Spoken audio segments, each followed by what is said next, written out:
You know, it's pretty easy to just take some essential services for granted, right? Think about it like the mail. Every day it just shows up. Letters, packages, whatever you ordered online, poof, it's there.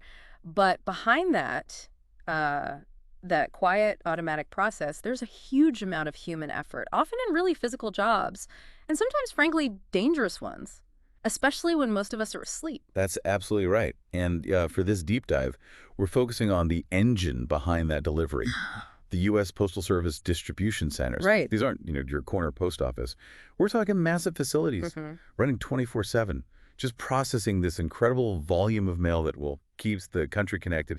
It's a hugely demanding environment. The scale is immense. So today we're going to peel back the layers on the specific injury risks, the ones faced by employees in these USPS distribution centers, and we'll really shine a light on the unique challenges, the heightened dangers of the night shift. We'll be using insights from one specific hub, a really busy one, the Kansas City Processing and Distribution Center. Yeah, and our goal here is pretty straightforward. We want to give you a clear understanding, quickly and thoroughly. We want to get past just what are the risks to the why it matters. Looking at common injuries and, importantly, the critical support systems that are out there. We're aiming for those like aha moments, without just drowning you in data. Okay, let's unpack this demanding reality. When we talk about working at a USPS distribution center, is it really as tough as people say? Is it consistently described as physically demanding and often dangerous? Oh, it absolutely is. And the data, it really backs that up. Consider this. OSHA figures, that's the Occupational Safety and Health Administration, right? From 2015 to 2016, they showed the Postal Service had 395 severe injuries. Wow. 395. And that was more than any other employer in the entire nation during that time. That is a startling figure, really, more than anyone. Why is the Postal Service, disproportionately affected? What does that tell us about the maybe hidden pressures in the system that aren't there in other physical jobs? Well, what that alarming number really highlights, I think, is this unique mix. It's repetitive, heavy physical work combined with just the sheer volume and speed required. And within those injury numbers, ergonomic-related injuries, they're a huge factor. Ergonomic. Huh? Yeah, they account for roughly 25 to 30% of all the recordable USPS industrial accidents. And this usually isn't about one big dramatic event. It's more like cumulative wear and tear on the body. Oh, right. Awkward postures, forceful movements, doing the same motions over and over, day after day. It leads to chronic problems. In fact, NAOSH, that's the National Institute for Occupational Safety and Health, they did an evaluation, found an elevated risk of back and shoulder injuries, specifically from heavy lifts and awkward postures. So it's not just the sudden accidents, but that constant grinding physical stress. Now, we've kind of set the baseline for the general risks, Well, but does the time of day matter? Does when they work make these dangers worse? Is there a specific shift that really stands out? there absolutely is, yeah. These dangers get significantly amplified on the night shift. Studies have actually found night shift workers face even greater safety risks overall.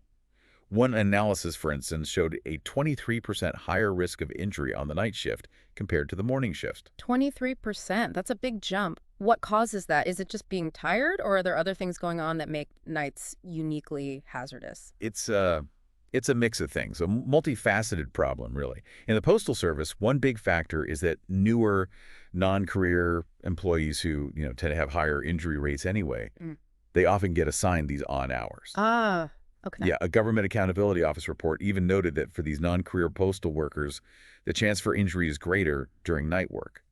But beyond just staffing, the physiological stuff is critical. Fatigue, sleep deprivation, they're huge contributors. Plus, just reduced alertness during our natural circadian low points, middle of the night. Our bodies just aren't built for peak performance at 3 a.m. And operationally, what's different about the night shift itself? Fewer supervisors, more pressure. You definitely hit on it. Operationally, yeah, sometimes you see slimmer staffing levels or less supervision during those overnight tours. Yes. Plus, Tour 1, that's the main overnight shift, often handles this massive rush, sorting, dispatching, all under really tight deadlines. The Postal Workers Union itself, they warn pretty bluntly, not getting enough sleep can lead to on-the-job injuries. It's really a double whammy. Yeah. Demanding physical work combined with that built-in drowsiness and the operational crunch. So let's get specific then. This orthopedic toll you mentioned, what are some of the most common injuries? Maybe some surprising ones that come out of all this repetitive motion and heavy lifting? Well, the list is unfortunately pretty long, and often these things become chronic. Back injuries, lower back pain, incredibly common. Comes from constantly hauling heavy mail tubs, packages, plus those long hours just standing or driving forklifts. We're talking back sprains, herniated discs, nasty muscle pulls. Yeah. And then you've got shoulder and neck strains. Those come from all the repetitive reaching, the fast-paced sorting. Employees bent over sorting cases for hours, loading trays. Mm. That often leads to rotator cuff strains or neck pain, Mm. especially if the ergonomics aren't quite right. Right. And think about knees and legs. Yeah. Mail handlers, clerks, they're walking miles every day on hard concrete floors, pushing heavy rolling containers, climbing ladders sometimes. That results in knee pain, joint degeneration, leg strains. It all adds up. And even with all the machines, there's still a lot of hands-on work, right? Yeah. Handling packages, feeding machines. I imagine that takes a toll on hands and wrists. Absolutely. That repetitive manual work, it definitely takes a specific toll. Leads to things like carpal tunnel syndrome, tendonitis, other related hand and wrist injuries. It's very common. Now, when you connect fatigue directly to these risks, it becomes really clear. A tired worker is just much more likely to use improper lifting technique maybe, or simply slip up. Yeah, makes sense. Sleep deprivation. It reduces coordination, slows your reflexes.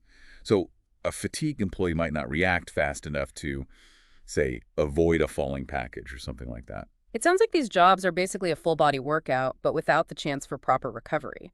So how does fatigue specifically make these physical issues worse, turning little aches into chronic problems? That's a really crucial point. The lack of good, restful sleep directly hinders the body's ability to recover, to heal itself. So small aches and pains, they can easily get worse, turn into chronic injuries when the body just isn't getting enough downtime. The APWU, the American Postal Workers Union, they really emphasize this in their safety advice. They say proper rest is critical, stressing how important it is to help you go home each day uninjured. That overnight grind truly amplifies these orthopedic problems because the body just doesn't get the chance to repair itself properly. Okay, so if we zoom in a bit, are these national trends, these issues, are they clearly visible at a major hub like the Kansas City Processing and Distribution Center, or does its specific setup make it different somehow? No, these national trends are definitely clearly evident at the Kansas City P&DC. It's the major mail sorting hub for that whole region. I mean, this place is a powerhouse. Runs 24 hours a day, 7 days a week, nonstop. And ever since the older Kansas City, Kansas plant closed back in 2009, this one facility handles all the regional mail processing. And yeah, not surprisingly, the overnight shifts there are especially busy, truckloads of mail arriving all night long. It really mirrors those national pressure points we talked about. Given that reality, what's being done locally, are the postal unions there stepping up, advocating for safer conditions in Kansas City? Yes, very much so. The postal unions in KC, that includes the APWU and also the National Postal Mail Handlers Union, the NPMHU, they've been active advocates, pushing for improved safety measures, better staffing levels. They've really focused on ergonomic improvements too. Things like getting better work platform heights, more mechanical lift assist, pushing for more reasonable work pace expectations, especially for the night crews. So, there are active efforts happening locally. That's good. But despite those efforts, is the reality still that incidents still happen regularly at the KCP and DC? Unfortunately, yes. Despite these really dedicated efforts, incidents do still occur. The Kansas City P&DC certainly sees its share of OWCP claims filed. That's the Office of Workers' Compensation Programs. Claims from employees hurt on the job. It just underlines why postal work, especially on the night shift, is consistently seen as high risk, right across the board. It really sounds like the dangers are just pervasive then. Does this mean pretty much no one is immune, regardless of their specific job title within the distribution center? That's absolutely accurate, yeah. It's important to stress that. All crafts working in a distribution center are exposed to these risks of night shift work. The dangers really don't discriminate based on your job title. Okay, could you maybe walk us through how these night shift hazards look different for different postal roles? Let's start with mail processing clerks. Sure. Mail processing clerks, for instance. They operate the sorting machines, handle trays of letters, that kind of thing. On a busy night, they might be standing at a feeder machine for hours on end. That leads to repetitive motion injuries, lower back strain, and fatigue. It can lead to simple errors, like causing a machine jam, or maybe just a misstep on the workroom floor that leads to a fall. Okay. And what about mail handlers? Their job sounds incredibly physical just from the name. Oh, mail handlers perform very strenuous labor, really tough work. They're the ones unloading trucks, moving huge pallets of mail, dumping heavy sacks of parcels. So Yeah. yeah, back injuries, knee problems, shoulder strains, they're especially common for them. And on the overnight shift, they're often under intense time pressure. That really increases the risk of accidents. Forklift mishaps, slips, trips, falls. Right. And the maintenance technicians, the folks keeping all those complex machines running, often while everyone else is asleep. Maintenance techs, yeah, another group, often working overnight. They're essential for keeping the sorting machines, the building systems, everything running smoothly. A lot of the heavy maintenance actually gets done at night when mail volume is lower. So that means they're climbing inside equipment, using heavy tools, dealing with electrical hazards, mechanical hazards. Injuries for them can range from electrical shocks to sprains, falls, Hmm. especially if they're fatigued and maybe their concentration slips a bit. And finally, let's not forget the motor vehicle service drivers, the MVS drivers. How do the night shift dangers affect them, particularly being out on the road? MVS drivers, yeah, they're crucial. They drive the big rigs, the tractor trailers, the box trucks, often shuttling mail between different facilities all through the night.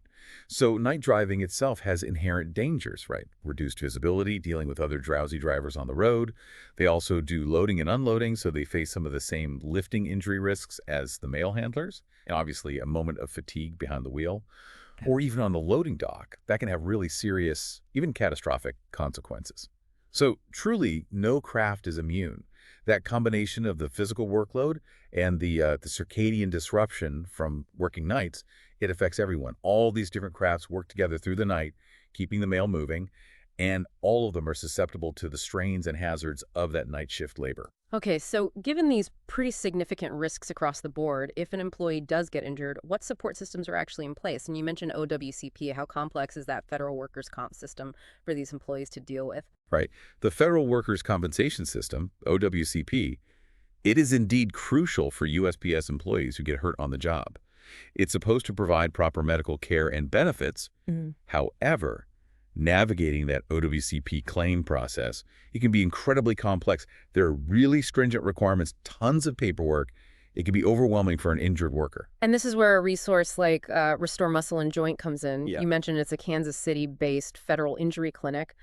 What makes a specialized clinic like that so vital in this kind of complex system? Well, what this clinic offers is really vital, and it's sort of twofold assistance. First, they focus on getting the proper medical documentation and helping with the claims process itself.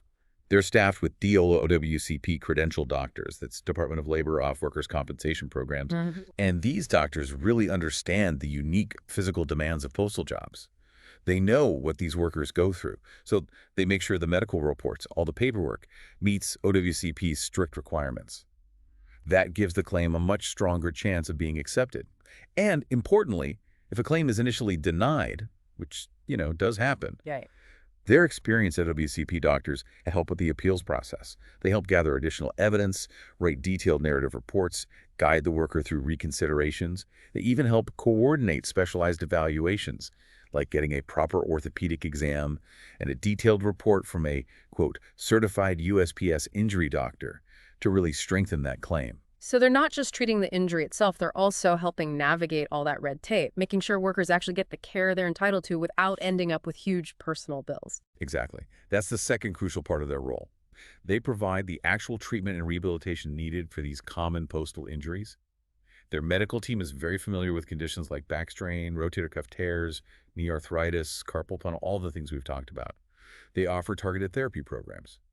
But crucially, because they are experts in the OWCP rules, they make sure all the recommended treatment, physical therapy, medications, whatever is needed, is authorized through the claim. Oh, that's key. It is key. So the employee isn't stuck worrying about medical bills or paying out of pocket. They really act as both an advocate and a medical partner, helping workers get their OWCP claims accepted and receive timely, appropriate treatment. The ultimate goal is allowing them to return to work healthy.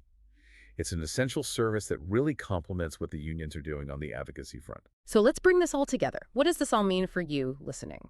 We've talked about these amplified injury risks, the common orthopedic issues that USPS workers face, especially on that demanding night shift. It's this combination of really physical labor compounded by the inherent challenges of sleep deprivation.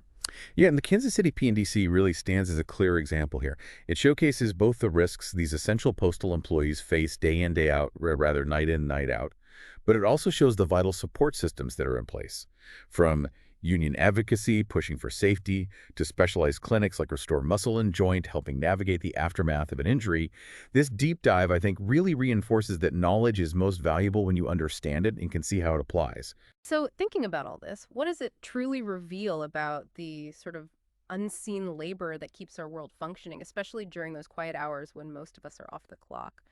What does understanding these specific hazards and the crucial support systems needed tell us about the broader landscape of essential work and maybe the human cost of the conveniences we often take for granted?